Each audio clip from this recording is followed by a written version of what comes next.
Great, guys. It's a joy to have you with us, and not only because I had such an appreciative audience to give Jono his comeuppance, but to welcome you to this final day of Story. It's great to have you with us. It's been a real thrill to be with you, to be back in Durham, and particularly just to be going through piece by piece some of the big questions about what Christians believe. And it's been great to have good question times, and please do be asking your questions today. I'm particularly thrilled to see you if you've been coming all week, and because what we're looking at today is the central claim upon which the whole of Christianity hinges. And for that same reason, I'm delighted to see if this is your first time coming along to the Story Marquee. And because if there is a set of talks to come along to test out, it's both this lunchtime and this evening as well, where we look at this claim that Jesus is alive. You see, make no mistakes, like we've thought throughout the week, the claims that Jesus make are binary. Jesus doesn't say that there is a spectrum of belief when it comes to him. He says that either we believe that he is the Son of God, as he's been claiming and as we've been investigating, and that by believing we have eternal life. That's pole number one. Pole number two is that we don't believe, that we reject his claims, that we reject the truth claims that he makes about himself. And the hinge, the pivot upon which the truth or otherwise of those claims rest is on this question of whether Jesus came back from the dead or not. The Apostle Paul, one of the earliest writers in Christian history, who wrote a lot of the books that make up the New Testament, says in his letter to the Corinthians in 1 Corinthians chapter 15, which we'll think about later, it's one of the very earliest manuscripts we have in the New Testament. He says there that anyone who believes in Christianity is to be pitied more than anyone else if Jesus did not rise. If Jesus Christ is dead, then Christianity is not only false, but it is pitiable, certainly laughable, and it would qualify as a delusional story. If, though, Jesus is alive, if at one point in human history and in time and in space, a man came back from beyond the sort of big black wall of death, which none of us have pierced and returned from, if that happened, well, then Jesus truly is unique. And in fact, the claim is more than unique. He is Lord. He is the one, in fact, who, whether we acknowledge him as so or not, is the ruling king of the entirety of the universe. So you'll see that this is a high-stakes question, the delusionality or otherwise of Christian faith. And so as we walk through that for the next 15 minutes, we're just going to look at two things. We're going to look at the various arguments that have been put forwards against the resurrection, the claim that on that first Easter Sunday the tomb was empty. We're going to weigh them, and then at any point, in the question time, I'd love you to tell me what you think of that and to probe and press. We're then going to think about three positive arguments for the resurrection through the lens of this little book that we've been looking at all week, which is John's Gospel. So that's where we're headed, and all the way through, as Jono was saying, please be texting in, giving us your questions, giving us your thoughts, and there'll be a chance to just stick your hand up as well, because a roving mic is going to go around. But what about the theories against the resurrection? See, there are four things that historians of all sorts of stripes and theologians of all sorts of stripes, of any faith and none, are agreed upon, and over which, as it were, the debate rages as to how it all works itself out. The first is that there was a man called Jesus from Nazareth who made extraordinary claims about himself. Fact number two, that man was crucified by a Roman execution squad. Fact number three, that he was buried. And fact number four, that something happened to kickstart the growth of the church in a sustainable way, and that the claim is that the tomb was empty. You see, it's a fact that there is no body of Jesus, either presented then or subsequently. And these are the things that skeptics or people of faith have to reckon with. And that's what we're going to look at as we go. Here's theory number one, and perhaps the one that you might have come across yourself and certainly seems on the surface the most credible. It's simply that the disciples made it up. That actually Jesus is still dead, but that his bones are somewhere in some unmarked grave in present-day Israel because the disciples stole the body for their own ends. And that's a very persuasive idea, I think, in many ways, because we look around, don't we, and we so often think that the church and that Christianity, therefore, is essentially a kind of exercise in control. That the whole point of Christian faith and belief and practice is to repress us and direct us. We thought about this yesterday at lunch. And we look at the history of the church institutionally, and we think, for so many years in our world, you got ahead by being a Christian. It didn't really matter what you believed. You just said you were a Christian. But surely the disciples made it up. The primary sources from the time that aren't in the Bible, writers such as Pliny or Josephus, Tacitus, Suetonius, the biographer of some of the early Caesars, they all attest to at least the claims that the tomb was empty. But maybe the disciples just nicked it. The issue, I would say, though, with that theory is that at that time in history, and in fact, right up until either the conversion of Constantine in 312 AD, or even the adoption of Christianity as the religion of the Roman Empire in 396, up until that point, not only was there no gain to be had in being Christian, in fact, you stood to lose everything. It's not true that it was just one long history of murderous persecution, those first 270-odd years. The persecution and the kind of Christians being thrown to the lions in the circus happened a bit later. There was a localized outbreak in Rome in AD 66. But really, you stood to lose your financial security, your place in society. You were suspected of treason because you didn't say that Caesar was Lord, but that this man Jesus was. To claim to be Christian, let alone to preach that Jesus is Lord and not the emperor, well, that was madness. You stood to gain nothing. And just as proof of that, of the 11 original followers of Jesus who, after his resurrection, go out into the world, 10 are killed for their beliefs and preaching, and 1 dies in prison, our author, John. Now, let me just ask you a question psychologically, which we can perhaps apply to them. You might die for something that you genuinely believed was false, and we'll come on to that. You might die for a lie that would somehow stand either your loved ones or those nearest you to gain. You could even stretch that and say your particular interest group. But would you die knowingly lying about something that stood you and no one else anything to gain? I certainly wouldn't. And I would suggest you probably wouldn't either. But please do come back on me on that.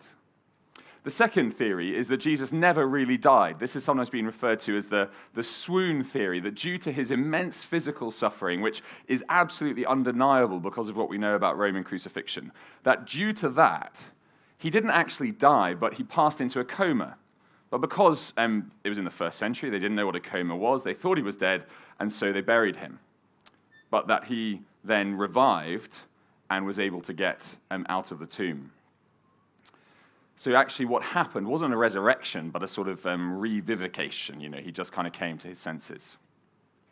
But what do we have to believe in order to believe that? We have to believe that hardened Roman soldiers who were used to crucifying people forgot to do their job properly. And the Roman army was quite efficient. We have to believe that Jesus survived 3 full days without water after undergoing the ordeal of Roman scourging, which was basically a leather whip which was studded with metal and glass, with which you were flogged until your ribs were exposed, that after that he lost more blood. He was then stabbed in the side, having hung on a cross and suffering the deprivation of oxygen, that then he was placed in a tomb with a boulder rolled across it. We have to believe that in that state, minus water, he woke up, rolled away a tombstone, and fought off the Roman guard that was placed on the graves of people who were condemned of treason. Now, you're free to believe that, but I actually think that probably takes more faith than to believe he rose from the dead. Theory number 3 advanced against the claims of the resurrection is that it was a mass hallucination, that the disciples were now the ones who were overwrought. So Jesus really died, but all their hopes and fears focused on this one man, shattered in an instant. that kind of unhinged them, and that out of wish fulfillment, they see Jesus. Now, if we're talking about one person who spread out, that might well be true. But as far as I understand it, there is no psychological or scientific evidence to suggest that mass hallucinations happen. And as we'll see, it's not just that they happened in one place, but Paul in 1 Corinthians refers to over 500 people who saw the risen Jesus. We're talking about a collective hallucination spread over 500 people in different areas of Israel. Again, I would suggest that simply doesn't hold water. And the final one, which I wonder whether this operates often foundationally underneath the others, is that basically it was the first century, and they just believed anything then. You know, they were pre-modern. They believed in all this supernatural stuff. They were just a little bit more gullible and more easily taken in, and so the disciples were able to spin a convincing web that nowadays would simply be seen to be ridiculous. Now that, to use the words of C.S. Lewis, is essentially chronological snobbery. It's taking our standards and looking backwards and saying they're just not as bright as us. But the truth that death is a 100% certainty is true no less then than it is today. In fact, even more so then, because people died at a younger age and with far greater frequency than they do today. That culture was far more used to death than we are. And they knew that dead people stayed dead. You can see that in Acts chapter 5, where a Jewish leader who's not pro-Christ says that, look, lots of people down the years have claimed to be the Messiah, the Son of God, but they died, they stayed dead, and their followers dispersed. And he says, well, let's wait and see what happens. So they knew full well that dead people stayed dead. So much I would suggest for the negative theories. Those are my answers to them. Please come back if I've missed something or we want to talk further. But as we work our way in the next 5 minutes to a conclusion, let me suggest 3 things that I find persuasive, and many Christians after me, to suggest positively that Jesus truly rose from the dead. And to help with this, I'd love it if you would turn in these books forwards towards the back end. It's John chapter 20, and it's page 114. I've said all week that the reason that myself at lunches and Roger in the evenings are so keen that we open up this book is so that you can see that we're not trying to pull the wool over your eyes, and to encourage you to go and read it yourself. On Monday, I was arguing for the fact that this is reliable historically. I'm not going to go over all that argument now. You can push me if you'd like, but the talk's on the website as well.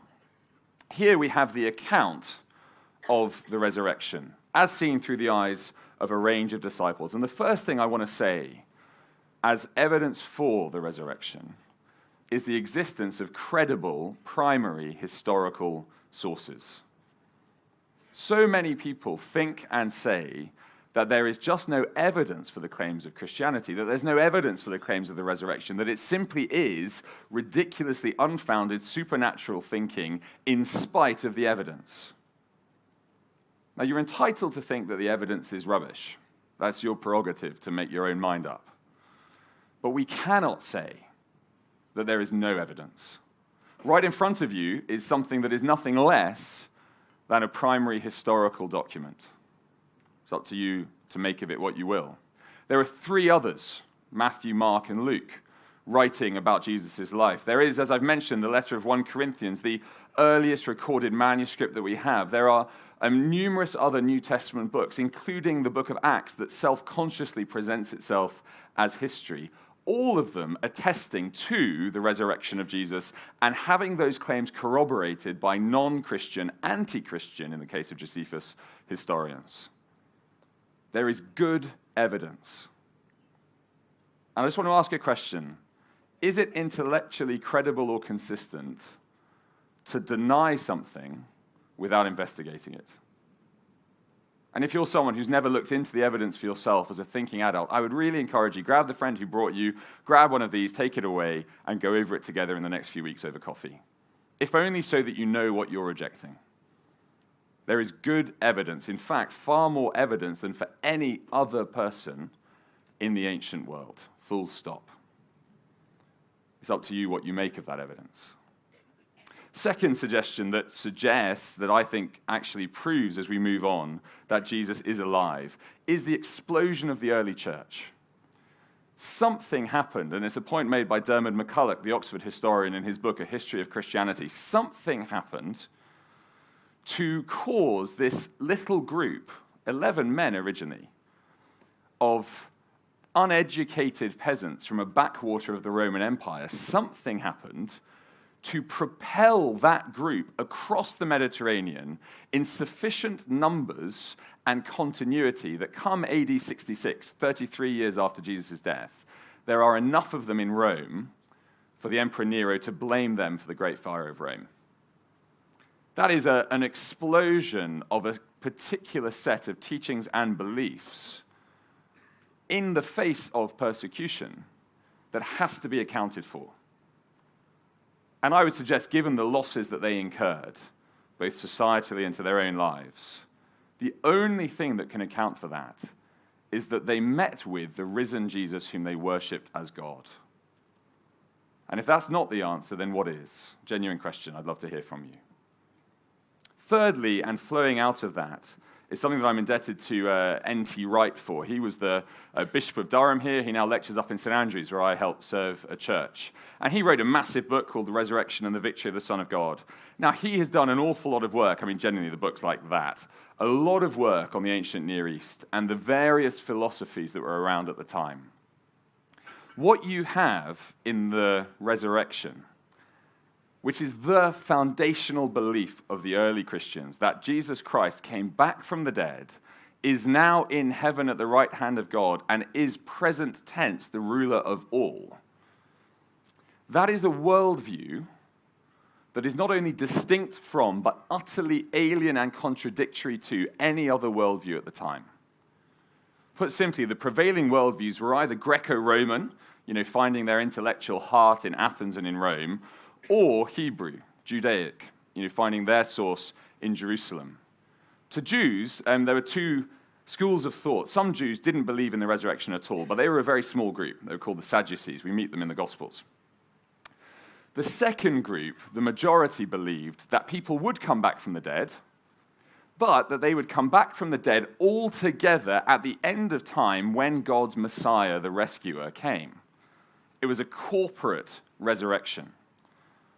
And the idea of one man, let alone a man who was executed for blasphemy, the idea that he could come back from the dead before the end of time simply was unprecedented in terms of normal Judaistic thought. What about the Greco-Roman worldview? Well, generally it was held that there was a separation between spirit and matter, and that the spirit was good and the material world was bad. And take, for example, Plato. What happens when you die, if you've been good enough, is that the spirit goes to be with the one, the sort of prime cause. But once you've escaped your evil material shell, why on earth would you reanimate? It wouldn't happen. Your spirit wouldn't be sent back, or you wouldn't come back to your body. Now, do you see then how neither of those schools of thought or worldviews have any space for the claims that Jesus makes? Look down with me at page 114, and you will see that as you scan down, the claim is that this one man, Jesus Christ, came back from the dead. The first witness to it is a woman, something that would not have been admitted in a court of law. It's another case, I would suggest, for the historical truth of what happens. And Jesus himself is alive. Notice how he is addressed. Flip the page with me onto page 116. And down there, little number 18, Mary Magdalene goes to the disciples with the news, and she says, I have seen the Lord, the one who is risen, the one who is now ruler, the emperor in the genuine clothes of heavenly glory. You see it with the disciples as they react to Jesus. You look at Thomas, doubting Thomas, who we'll be investigating tonight. They all respond to Jesus as genuinely alive and as the Lord, as the King. That worldview was unprecedented. And the thing about worldviews is that they take time to emerge, they take time to embed, they take time to mature. Here, the fully formed understanding of the resurrection and who Jesus is springs into being overnight and is preached consistently from this point onwards throughout history. Now, if they did not genuinely meet with the risen one who turned their world upside down, well, then what happened? And let me say as we move to a close that because of the binary nature of Jesus' claims, this is something for every single one of us in this tent to figure out for ourselves. You see, if you look at it and you come to the conclusion that Jesus is dead, well, then he has no claim over you. If he is dead and there are bones somewhere, then I am a fool, and I am to be pitied. If, however, Jesus lives, then whether we acknowledge him or not, he is the one who is currently the reigning King of heaven. And as such, he is the one to whom we all must bend our knees in worship and in love. We've been saying throughout the week that Jesus has come to die in our place, to save us from our sins, to take the judgment that we deserve, and his resurrection is the marker that everything he claimed is true, and therefore he is to be believed. Now, given the nature of the claims, the eternal weight of the decision that Jesus himself says lies before anyone who hears, you have to have an answer for this. And if it isn't that Jesus Christ is alive now, then what is it? And what is the evidence for it? You see, all anyone ever asks in life is that we follow the evidence before us wherever it leads. And may I encourage you to consider the evidence that's been put before you. We're going to have a chance to examine it now in questions. But if there is good, solid evidence that Jesus is alive, that checks out, that cannot be counter-argued against, to then simply say, well, dead people don't rise, even though the evidence is here, I would suggest is not actually the most rational thing you can do. But ultimately, it's not about rationality. It is about whether you believe, that's the language John uses, that you believe that Jesus is the Son of God. Faith is never contrasted to reason in the Bible. We've talked about that this week. It is contrasted to sight. No one is claiming that you can physically see the risen Jesus. The claim is that there is evidence for you to follow. And we're going to do that just now. I'm afraid we've overrun by a couple of minutes, but we're going to get through as many questions as I can, and John is going to take us through. Yeah, so we haven't got a great deal of time now, but we've had lots of questions disagreeing with Hamish on his proofs for the resurrection. So I'm just going to pick one now, but we will try and get through as many as possible when we resume questions at 2 o'clock. So do stick around for that. But first question, as Jesus is so powerful and can do miracles, couldn't he have healed himself from injury and being on a coma, but not actually died? Thank you for the question.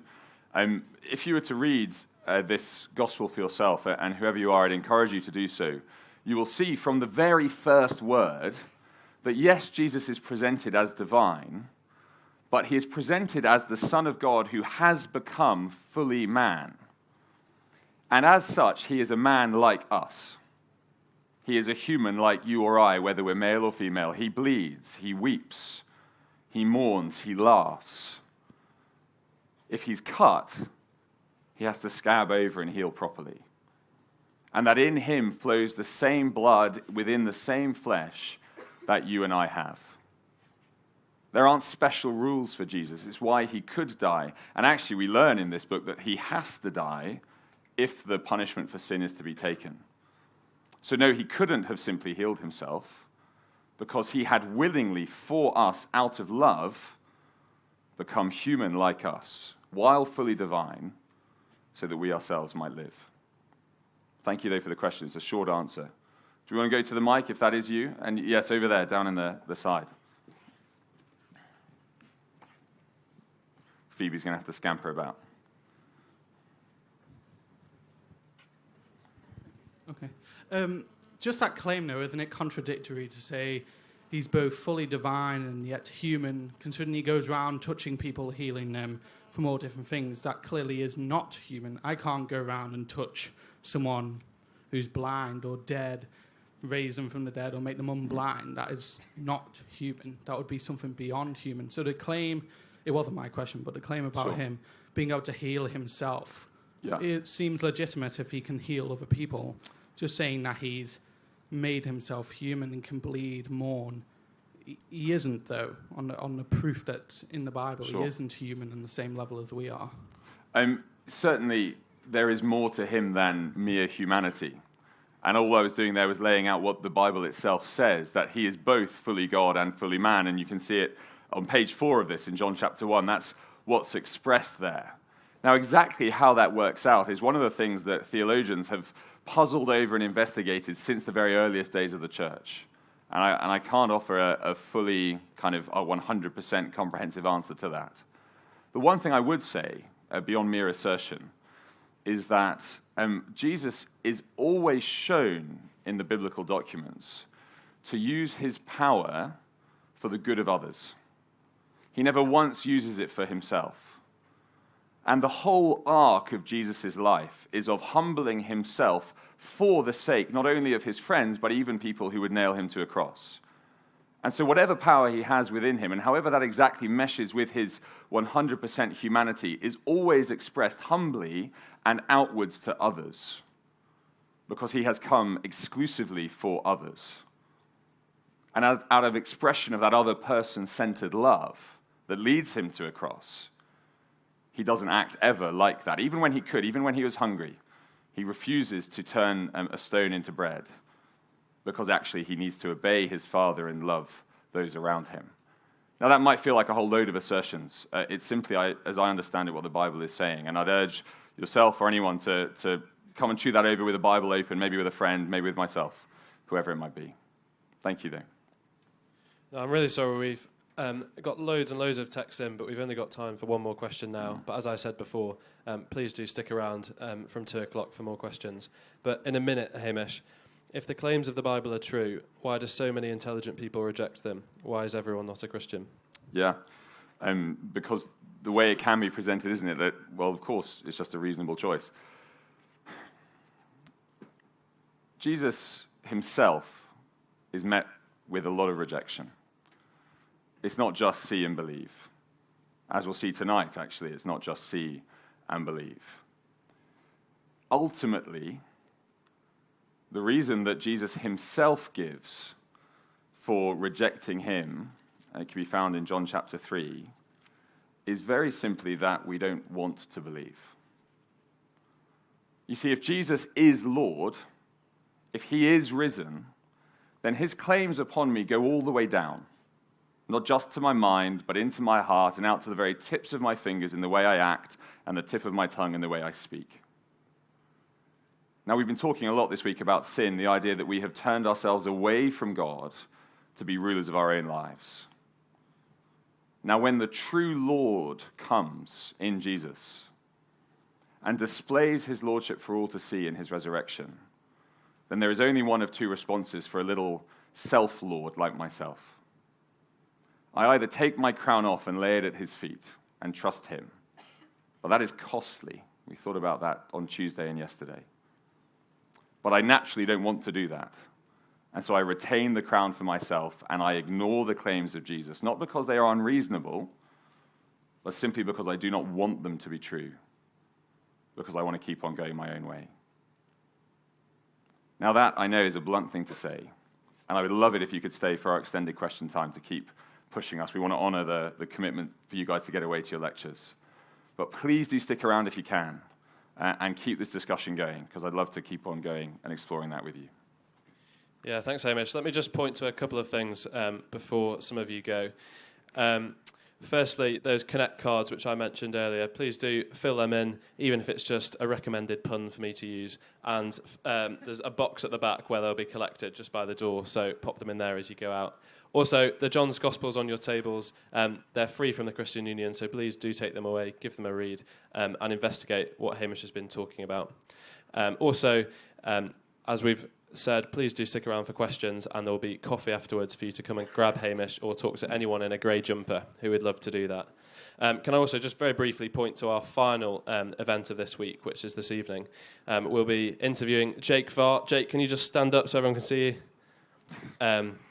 Jake is an ex-student, and he will be telling his story of how he had everything. He was at Oxford, unlike some of us, and he'd done very well in his A-levels, was on TV as he opened his results, but everything came crashing down whilst he was at Oxford. He got chronic depression, and his life seemed to be crashing down. But then his story changed fundamentally 5 years ago when he came to the equivalent of this week 5 years ago, and his life was changed by finding out about Jesus and meeting him.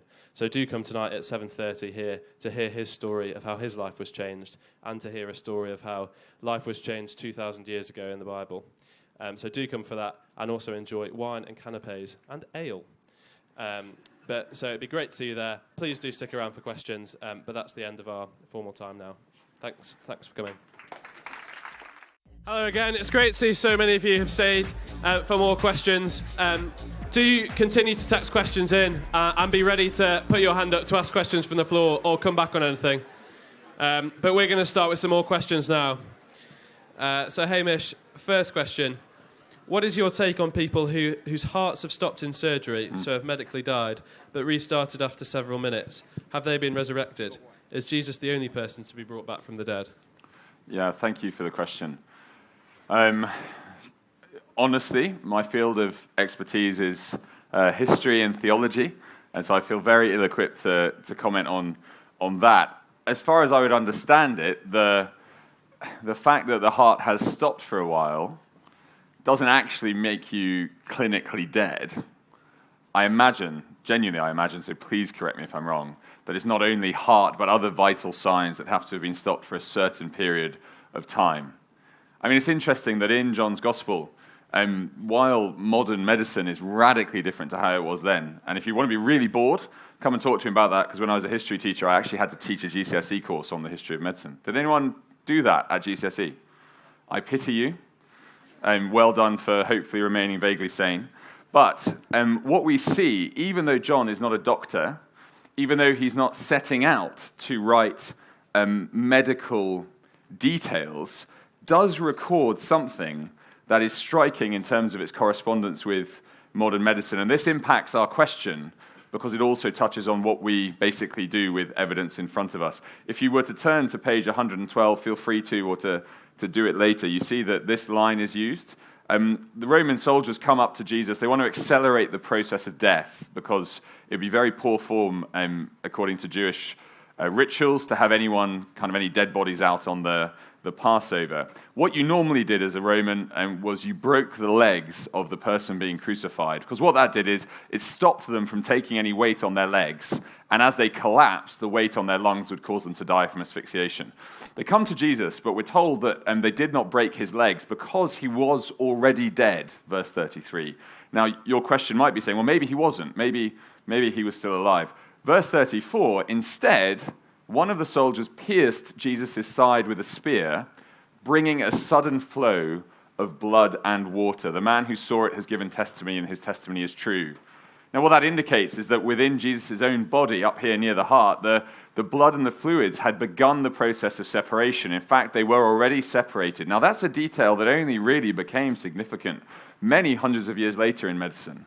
But it's recorded here as witness to the fact that Jesus died. Now, even if you want to say that was interjected later, or rather that that's just random chance, we're then actually failing to deal with the evidence in front of us, because this eyewitness account of Jesus' death includes a spear being shoved into his side.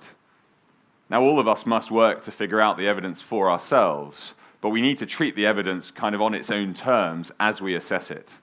And the clear testimony, even though not trying to be medically driven, is that Jesus was already dead, and that's made kind of twice over. So while I can't help you on the details of kind of signs of death, certainly the consistent witness here is that he was properly dead, let alone then the time involved with his resurrection. Sam's got a roving mic, so if anyone wants to come back on that, please stick your hand up. Okay, next question. It's quite a long one, so make sure you listen. But at one point, you speak of no advantage for the disciples to steal the body as Christians were persecuted. However, at that time, Christianity was not a religion. Can you explain your reasoning of no advantage? One large advantage they would obtain was to create a religion around Jesus that they could use for control. At that time, they had no idea that at a future date they would be persecuted. Okay. Can I just have it in front of me, just so I do justice to it? Yeah, got it. Okay, so even though Christianity wasn't a religion at the time, what is foundational to Christian preaching from the time, and I'm taking foundational as in crucial to Jesus himself, were certain claims and facts that whether you formed a religion around you or not, were going to end with you being persecuted in that culture. Claim number one. Foundational claim number one, Jesus is the Son of God. Thing that's going to get you done over by a Roman? Well, A, you're claiming a divinity that's outside the Roman pantheon. They'd have let you go because they were quite tolerant in that sense. But you're claiming to actually be something that the emperor himself claims. The Roman emperors, there was a cult of the emperor, where the emperor was not only the king and ruler, but he was divine. He was termed the Son of God. You're displacing the emperor once. Second implication, foundational point of Christian preaching, Jesus is Lord. De facto, therefore, the emperor is not. That is treason. And Christians were interpreted as being anti-Roman. So the very essential and crucial claims of that early Christian faith ran directly counter to the prevailing winds of Roman justice. Even then, let's say they were trying to create a structure around them for gain. In that world, given those claims, whatever structure they created would not gain them any gain or power or influence because it would be suppressed. And when you read the earliest sources, you see that their concern, and you might put this down as propaganda and we could knock this around, but their concern is exclusively for one another in love, not seeking to exercise dominion or control, and it is for other people to believe that Jesus is Lord and to trust him and have eternal life. That's why a week like this happens, is because really Christians today want to have that same concern for truth and those around us as the early church did. So you see, even the direction of any influence was not for the self and not for gain, and even if it were, there would have been none historically, because it just would have been squished, like any other of the little cults that sprang up claiming rule outside of Rome. Please do, though, come back on that. You may feel, yes, thank you. You may feel I'm making some assumptions in there.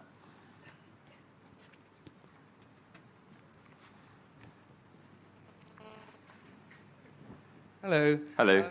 So I thought about this. Lots of cults and religions want to spread the word of their cult and religion. And what better way to do that than to have a martyr who you can then perform a really, really convincing and intricately mechanical, like, magic trick to make him appear as if he's died and come back to life, perhaps using a doppelganger and fantastic surgical, like, or far advanced surgical procedures to, like, imitate wounds that Jesus apparently suffered from. And I thought that seems equally as reasonable as him being the Son of God.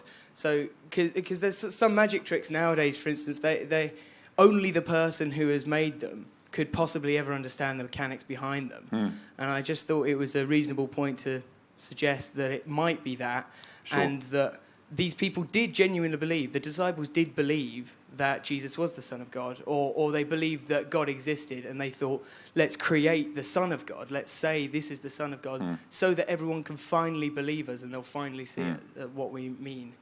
Okay. It's a reasonable point to suggest, absolutely. You might want to hang on to the mic. I'm going to be cheeky and ask you a question, if I may. Feel free to stonewall it if you want. What evidence do you have for your suggestion? No evidence. Okay. But I think there isn't any evidence, but there's no evidence against it. And well, not that I know. I'm currently an atheist exploring Christianity, and I am reasonably cynical. Yep. But I'd obviously love it to be true. Sure. And I haven't read the Bible, obviously, but if you know anything that is proof against that being a possibility, then John was a disciple, was he? Yeah, yes. He was a disciple. So that suggests that he would want his evidence to prove that he's right, presumably. Okay. Like a lot of academics do, they'll kind of squeeze evidence in to fit their point. Sure. So perhaps he's writing it, like he's not lying, like Jesus did presumably die on the cross. He was stabbed in the side and water and blood did pour out. That's a correct observation. And he did go through all the suffering. And perhaps he did live for, as a human, he lived for sort of an inhuman amount of time, through the suffering. Sure. Thank you. The reason I ask about evidence is because we're entitled to make suggestions. We absolutely are. But for them to be reasonable, when we're talking about historical suggestions, there has to be evidence. Now, what I think we've gone through in the 20 minutes of the talk are a range of evidences both for and against negative theories, as it were. And I would say the evidence against that suggestion is the psychological unlikeliness of dying and being imprisoned for something you know to be a falsehood. That's one. Now, John himself, he ends up being imprisoned on an island called Patmos, which essentially was a salt mine for the Roman Empire. To live in a salt mine, I don't know if anyone's seen something like Blood Diamond or anything like that. The conditions when you're a slave in a mine, they are horrific. John, as it were, embraces the threat of that type of thing for something on your suggestion that he would know to be false. Other of the early disciples, and maybe it's not all of them, but whoever it was that first came up with the plot, died horrific deaths for something they knew to be false. That, straight off the bat, to me, simply doesn't ring true. Equally, in what you're saying there are a lot of perhapses and maybes, and that's not to have a go at you. It's simply to say that whatever we make of the evidence, there is a wealth of evidence for the Christian understanding of the resurrection, both within the sources, which are openly biased. We talked about this on Monday, but John declares his bias, which is an interesting mark of trustworthiness, but also that the claims they make are attested to by non-Christian, anti-Christian sources. So Pliny, he's a diarist, he's a Roman diarist, he writes to the emperor at the time, asking for advice on how to suppress these meddlesome Christians. And in that, he records their detestable practices, which is blaspheming the name of the emperor in worshipping the one who they claim is God and came back from the dead. That's interesting. And I would suggest is more evidence buttressing the historicity of the claims. Whether they are accurate, that is the question before yourself and anyone else. But I think to say, well, maybe this happened, about, incidentally, a group of the followers who, the majority of whom were fishermen, you're ascribing an awful lot of sophistication to them, to an end that seems unlikely / I would argue totally incredible psychologically and impossible politically. So the suggestion is fine, but I would say there's no evidence, and that it actually is more wishful thinking than that which is laid out in even one of the Gospels, let alone all four. Forgive me if that's unnecessarily harsh, but that was really good. That was a good answer. Okay. Thank you. Yeah. You're an ideal debating partner. That's brilliant. It did. I think that I was a bit off with the idea of the psychological, like, what were you saying? The psychological unlikeliness / incredibility. Yeah. That I think my sort of suggestion. I'm trying to word it. I'm getting very stumbly. I mean, we can chat afterwards if you'd like to chat further. I'm just conscious of time ticking. Yeah, well, yeah, sure. That'll do. Yeah. Is that all right? Super. That's fine. Yeah. If only I could say come back again, but there isn't. Thank you so much, though, Jenny, and for being a good sport. Would anyone like to chip in on that conversation, or should we go to one from the phone? Oh, yeah, down there. Super. Sam was quicker than me.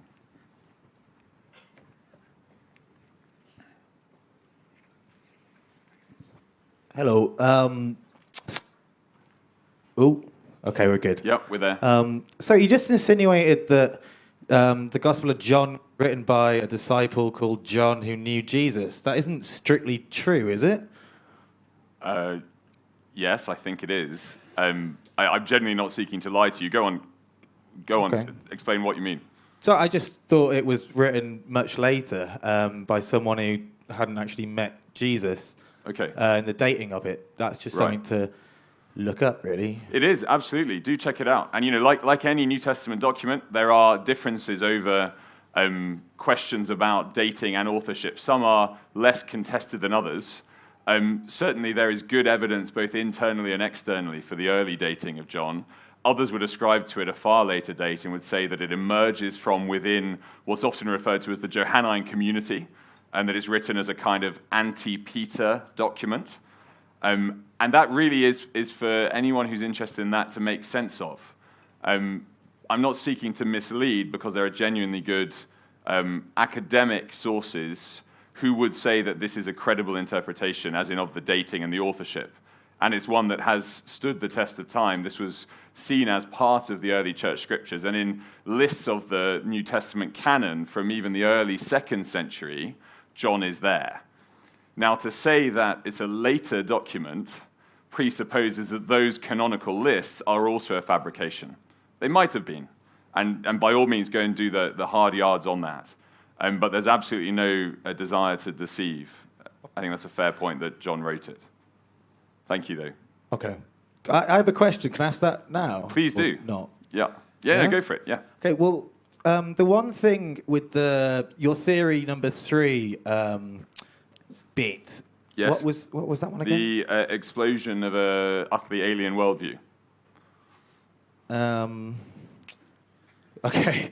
Well, my other question, sort of to come back at it, wasn't Jesus, when he came back, inhabiting a different body and was actually unrecognizable physically and was only recognized by his mannerisms?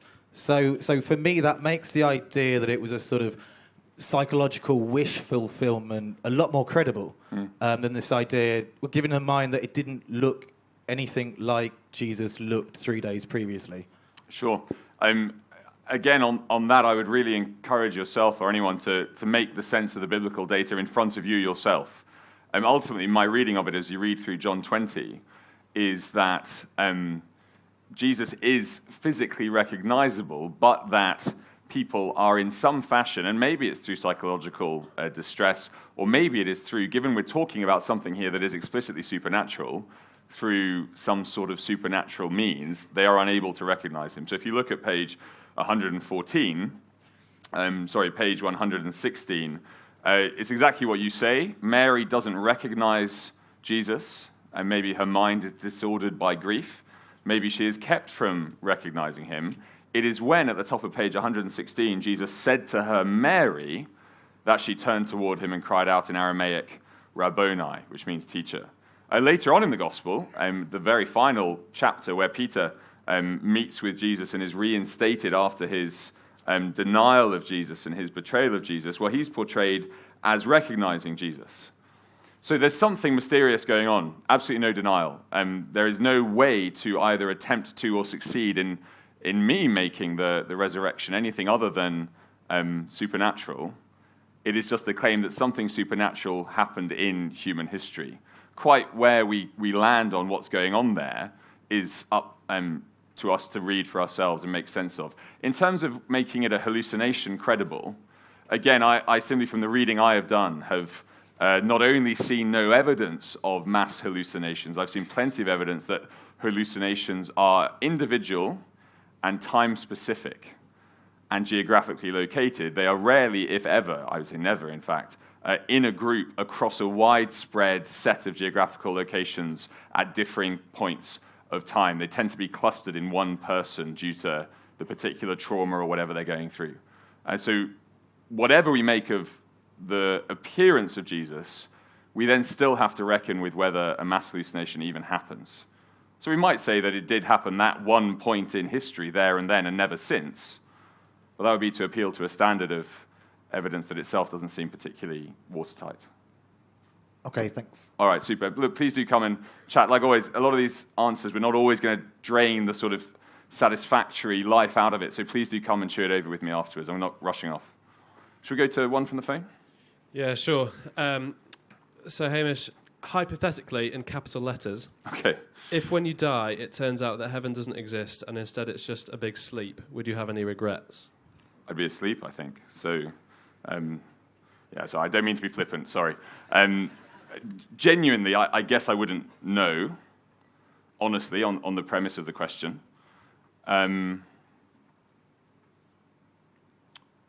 So I honestly don't know if I can go any further than that. There's a limit, I guess, to the usefulness of hypothesis. If what you mean is, if it somehow transpires that none of this is true and I'm able to have regrets, then yeah, absolutely, of course I would. Because what is promised and, according to Jesus, guaranteed in his life, death, and resurrection is an eternity of fully satisfied relationship with the God who made me, who calls me his son, who wants me to know him, who forgives his sins, who gives me contentment, not happiness, but contentment, and the promise of an eternal fullness of all of the above stated. Now, if that gets whipped away, and you're somehow conscious of it, well, absolutely, I would have regrets. I genuinely don't know, though, if I've done justice to the intent of the question. So if that was you, please do help me. Yes, thank you.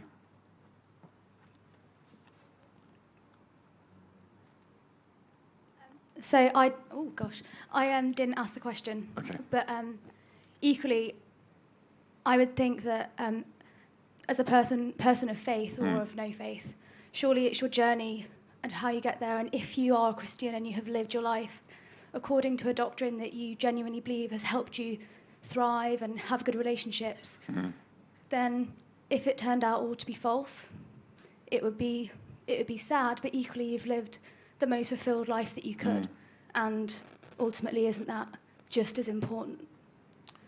I don't want to say it would be unimportant, and given that we're dealing with hypotheses, I'm not sure I want to run all that far with it.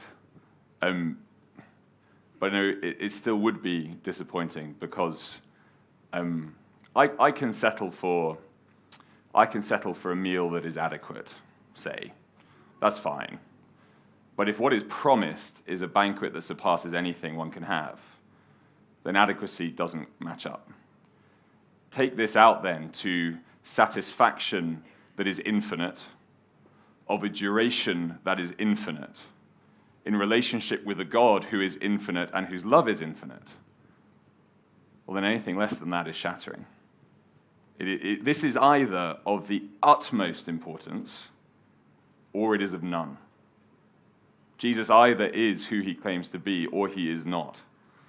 And everything hinges on that. And unashamedly, the Christian, and speaking very personally, the Christian is someone who, because of who Jesus is, supremely in the resurrection, has staked him or herself to that hope. Not against reason, but in light of the evidence presented. Forgive me for running on with that, but yeah, thank you. Should we take one from the phone? Yeah. So the question in the books in front of us asks, what kind of evidence would you need in order to change your mind about something? So what kind of evidence would you need to change your mind about your own belief that Jesus rose from the dead? Excellent question. Perhaps you could suggest some to me if you'd like to. I guess if presented before me were incontestably the bones of Jesus, I'm no scientist, so I don't know quite how that would work. If indubitable evidence was presented of that ilk that called into question the reality, or not called into question, that proved the impossibility of it, well, I guess that would probably do it. Again, allow me to voice an observation. It's striking to me, as we're talking about evidence, that a common thread in quite a lot of questions are hypotheticals. rather than concrete facts or objections. That's not to goad you, either the questioner or anybody. But I just throw that out there as something that is striking me. Because to the best of my knowledge, which is by no means exhaustive, but to the best of my knowledge, in history, at any point in history, no concrete evidence approaching that nature has been offered beyond hypotheses. I throw that out there for you to mull, and by all means to fire back on. Yes, thank you.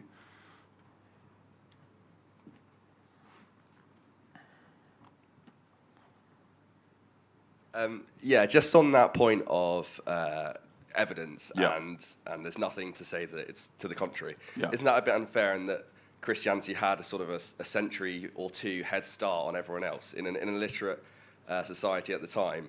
It was big enough that someone would even write about it, let alone someone write a counter-argument. It's not like it wasn't an academic community, and it's the same with the majority of the other religions. Like, I think the real question should be, why don't we believe in all the other miracles or resurrections or things like that in the countless other religions in the world, when they could say equally, because they're the ones creating the evidence or using the evidence or documenting it, they have lots of evidence for their point and very little counter-evidence. You could apply the same argument to any number of miracles or other unexplained occurrences. Sure. Let me just take the first part, if I may, and then if I miss stuff, do repeat. Christianity was birthed into an existingly literate culture. So it's not until the collapse of the Roman Empire that the church is the guardian of literacy. It genuinely is only really around about the early 5th century that becomes the case, where literacy is located in monasteries and church centers. Consider that Christianity is birthed into Jerusalem, which is, in terms of the religious classes, a hyper-literate context, given the Old Testament canon is fixed. It's birthed into the Greco-Roman world, hyper-literate, but beyond anything else almost, that you could argue the world has seen in terms of its own sophistication. It's into that context that Christianity comes, and I would say there's every scope for someone to deny it. Imagine that it was a sham and the body of Jesus was somewhere. Well, the body could have been presented, say. That's just one way that it could have been denied or refuted. And there are other attempts at refuting Christianity going about, whether it's Josephus or Pliny or Tacitus calling into question the morals and civic loyalty and the patriotism of the Christians. Those are all attempts to do away with it. But nowhere is recorded in any source, Christian or non-Christian or anti-Christian, nowhere is recorded anything attacking in a solid way, except an assertion, the historical evidence for the resurrection. Is that not in part due to the fact that it took about 40 years for any sort of written semblance of a Bible to emerge? So it's hard to then go back 40 years and say, oh, look, here are the bones. And similarly, there were sort of thousands of different peasant religions, folk religions that would be springing up all over the empire. There's no reason for any literate Roman scholar to examine every one of these individually. It just so happened that Christianity sort of hit it big afterwards. Okay, so by random chance, Christianity explodes out of all the other, however many folk religions there were. That doesn't, again, just seem particularly credible. Now, that might sound like me making an assertion, but, Christianity does spread rapidly. So to go from, in 33 years, Jerusalem to Rome and have a community that is defined as a Christian community in Rome within that space of time, less than one generation, by anyone's standards, that's a rapid spread. By anyone's standards. And that has to be accounted for in some fashion. So already Christianity is not like some backwater guy who claims to be a god. The Roman Empire also was very sophisticated. It had a massively advanced bureaucracy. Information did travel fast and securely. Things could have been sorted. And this is just historic, not making any grand claims for it. Again, I would say that there was a reason that it should have been refuted if it could have been refuted, given the prevailing winds of the time. And the fact that it wasn't at all except an attempt at suppression is suggestive historically.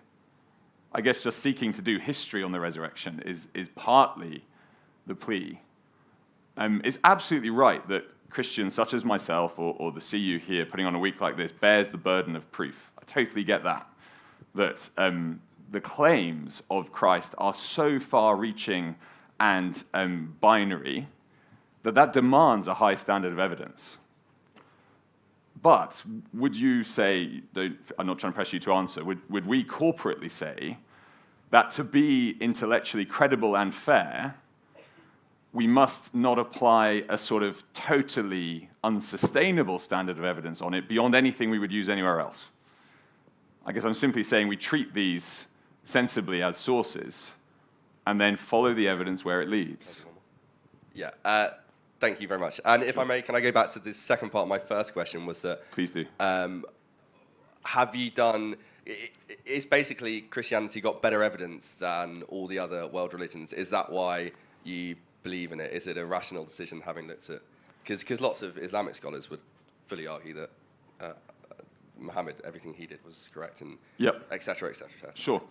Thank you for the question. And I encourage you, in terms of the sort of principles of the exclusivity of Christian truth claims, to have a listen to Tuesday's talk, if that would be interesting to you, where we deal with that on a nitty-gritty level. Personally, yes, I am persuaded that there is a far greater level of historical evidence for the person of Jesus Christ than the other world religions. And ultimately, the evidence for Christianity is nothing to do with the power structures that were birthed post the 4th century, or even the kind of nascent systems and institutions that spring up in the 300 years post-Christ. The evidence is all about who Jesus is. That is the fundamental question that we've been trying to sort of address from various angles this week in the lunches and the evenings. I am persuaded that Jesus is who he claimed he was.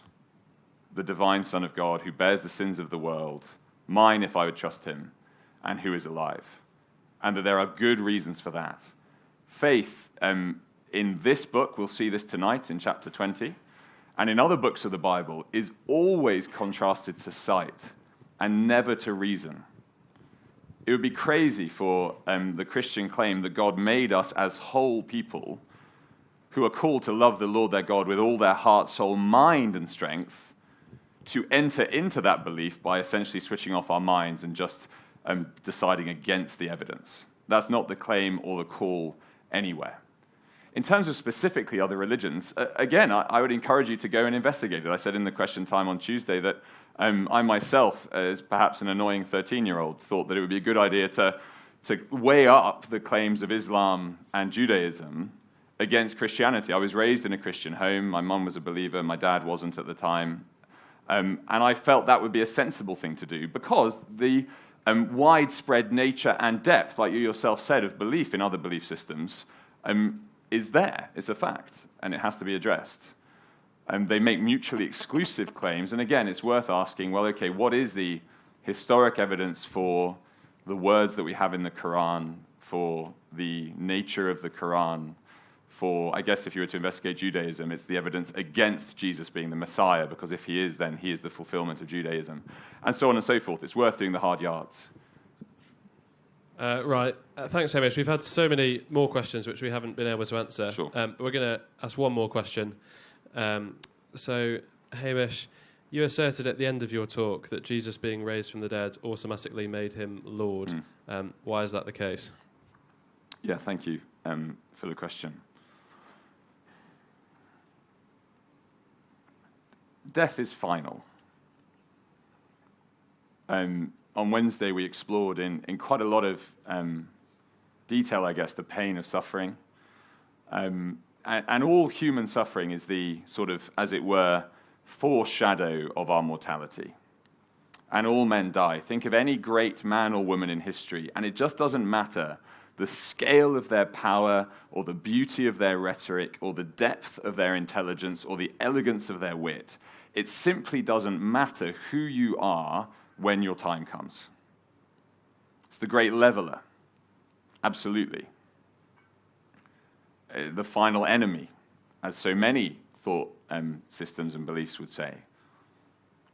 Now, if Christ lives, if he's not just the man Jesus, but he is the God-man Jesus Christ, Christ simply is his title, meaning king or Lord, if that is who he is, then the fact that he alone has not only gone through death, but has come out the other side and then has come back to us and said, "Come with me. Place your hand in mine and let me take you through death." If he is qualified to do that, then he is only qualified because he lives. And the fact that he lives places him on a level far above any one of us in this room or anyone who has ever lived. He is powerful beyond any of us. He has perspective and wisdom beyond any of us. He has compassion beyond any of us because though we are lower than him in genuine fact, he reaches down to us in love and says, "Come with me." And so on every scale, the fact that Christ lives means that he is de facto Lord and King. And in the preaching that Paul does in the early church, is recorded in Acts chapter 17, he says to the very sophisticated Areopagus in Athens that God has proven, as it were, that one day Jesus will come to ask us all to give an account of him by appointing him the judge of all, and he has declared that fact, that Christ is the one with authority to judge, by raising him from the dead. The Bible says that Jesus is seated at the right hand of God, the position of preeminence and a delegated authority. And he is only up there at the right hand of God, as it were, because he has been raised. I could go on, and I don't want to bore you, so that, I think, covers the crux of it. I think we're finished now, aren't we? That's it. Please do feel free to stick around. The coffee bar is going to be open. There'll be music on. I would love to chat with you personally if there are questions you have. I know a couple of folk have already said they'd like to chat, and we can get a discussion going. Doesn't have to be me. Talk to the people around you. Chew this over with them. Test the evidence. The claims are enormous. The claims are eternal. Please use your time to figure that out. Come back this evening to hear further about maybe the first modern man, Thomas, who's a cynical skeptic. See what he made of Jesus. Hear Jake's story. I was in Durham 5 years ago working with the CU when Jake decided that the evidence for Jesus' identity was not only sufficient but compelling enough to trust him, and his story changed.